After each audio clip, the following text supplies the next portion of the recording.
Hey guys, today I'm going to be talking about my fangirl favorites for March 2024.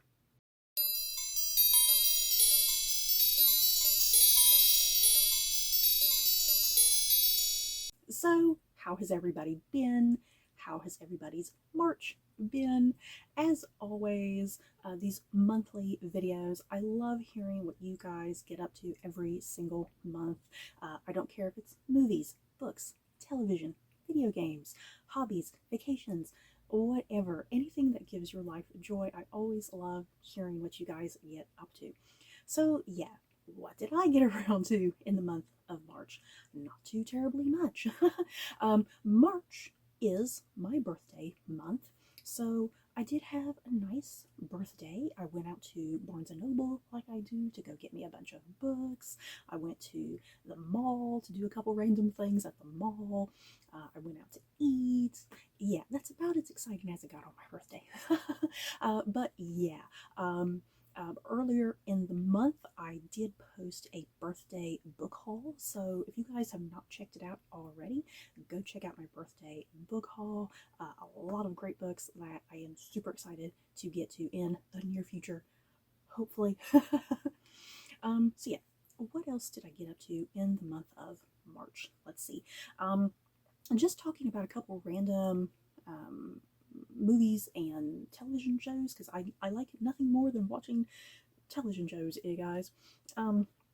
Starting early this month, there was a comedy show on Apple TV Plus called The Completely Made Up Adventures of Dick Turpin. And I'm really highly enjoying that show.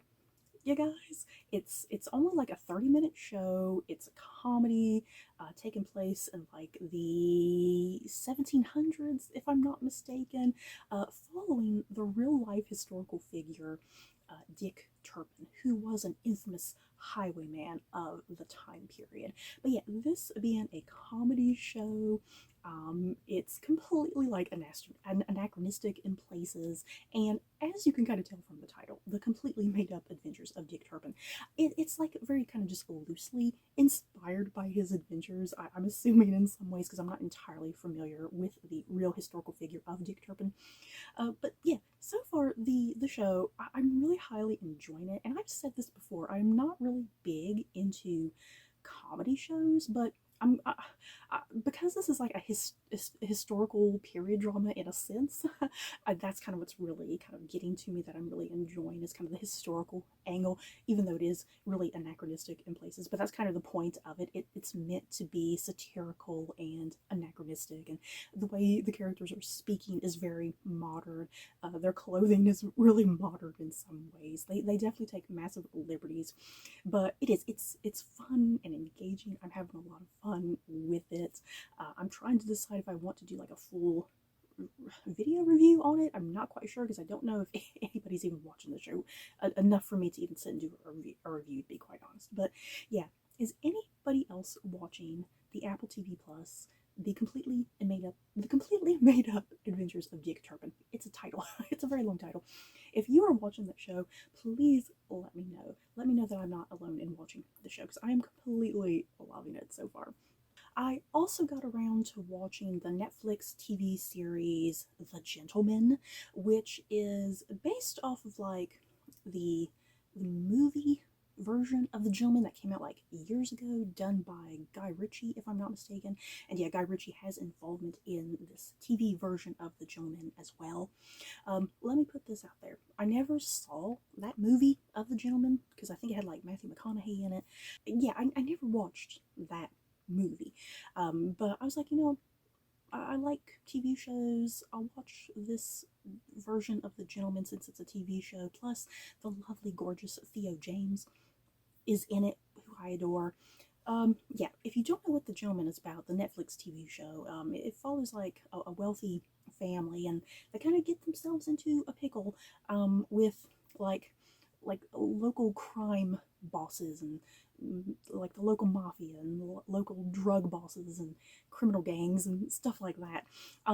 It's really, honestly, the type of show that The Gentleman is, it's honestly not the type of show I would typically enjoy. um, But since there's a lot of really great British actors in the show, like I said, Theo James is the star of it, and Kaya Scodelario, I think I'm butchering her name, she's in it, and Jolie Richardson is in it, Ray Winstone is in it.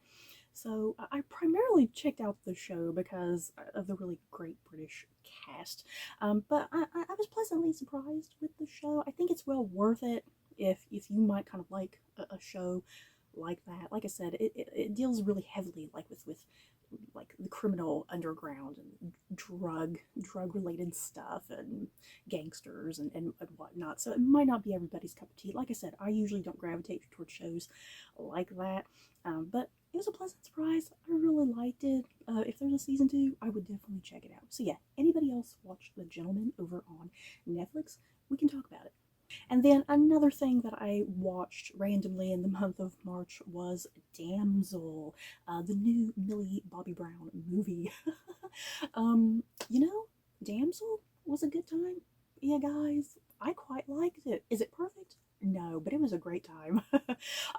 If you don't know what Damsel is about, it stars Millie Bobby Brown, as I said, from Stranger Things, and she's playing a young woman in this, this fantasy world, and she is set to marry into like one of the royal families that lives nearby, and things are not as they seem. And that's kind of really all I can tell you about Damsel. The less you know about Damsel, the better.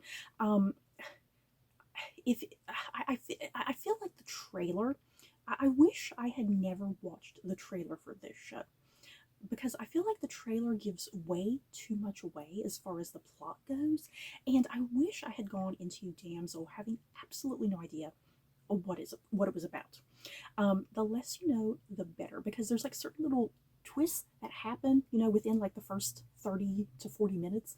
That's kind of like, oh my god, I can't believe this just happened, and how kind of the crux of the movie kind of moves forward. But yeah, let's put it this way: if you like shows that kind of they're fantasy, medieval in nature, following princesses and kingdoms and stuff like that, you'll probably really like this show, especially if you're looking for like a really kind of good twist that just happens randomly, like I said, 30-40 minutes into the movie. But yeah, if you have seen Damsel, definitely feel free to talk to me about Damsel, because it's insane, you guys. Like I said, it's not perfect, but I had a great time with it. I had a blast. I'm really glad I got around to watching it. So yeah, let me know if you've seen Damsel. We've got to talk. And guys, one of the last things I want to show you for this video, of course, Funko Pops. I hardly go a video without talking about random Funko Pops that I purchased. And this month I finally found these 2 pops that come from Bridgerton. Yes. I just need the other 2.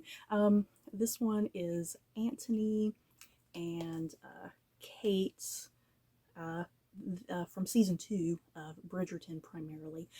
And yeah, from season 1, Daphne and oh, I can't think of his name. I'm drawing like a blank of character names right now. The Duke of something. They do have Funko Pops as well, and I can't wait to find their Funko Pops so I can put them with Kate and Anthony over here on my shelf. So you guys, that is it for my monthly fangirl favorites. In the comments below, like I said, I always love hearing what you guys get up to every single month. Don't care what it is, anything that gives your life joy, share with me down in the comments below. So that's it for this video. Don't forget to like, comment, and subscribe. And if you like this video, you may like these other videos. Bye guys.